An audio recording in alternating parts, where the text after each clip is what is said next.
Hello and welcome for the love of food.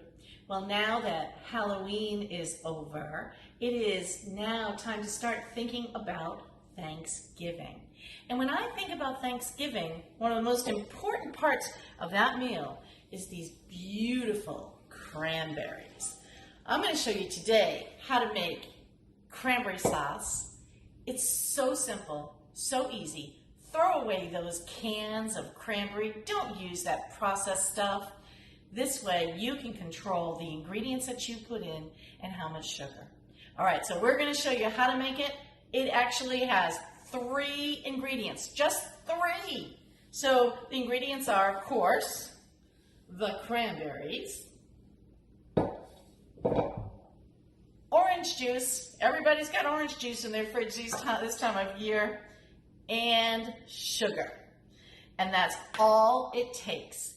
And you know what's even nicer about this? Is you're just going to throw it into a pan. We're going to put the orange juice and the sugar in first.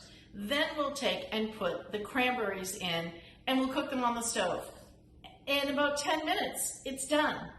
It just has to set up. So I would suggest making this a day ahead of time or earlier in the morning if you plan to have it at night. So let's go ahead and do that, shall we? Just put the orange juice in the pan and the sugar. We're going to let that cook down. As I said, we're going to pop that on the stove.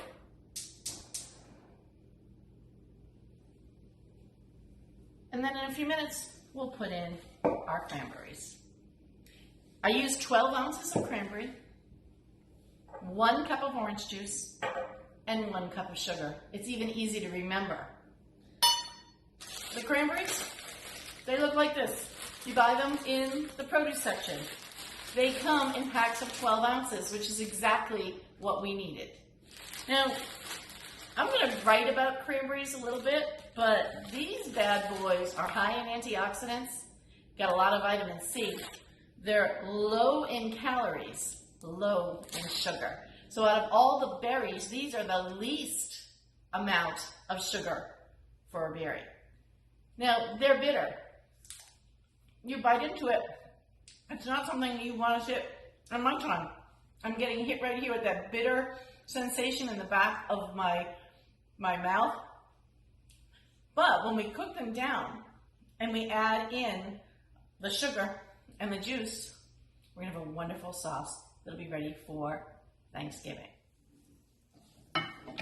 So what I want to show you here is the sugar and the orange juice was dissolved and I added in my cranberries. And if you'll listen carefully, you'll hear them start to pop. Now I'll probably put the cover on them so that I don't make a mess. But one just popped. Did you see it?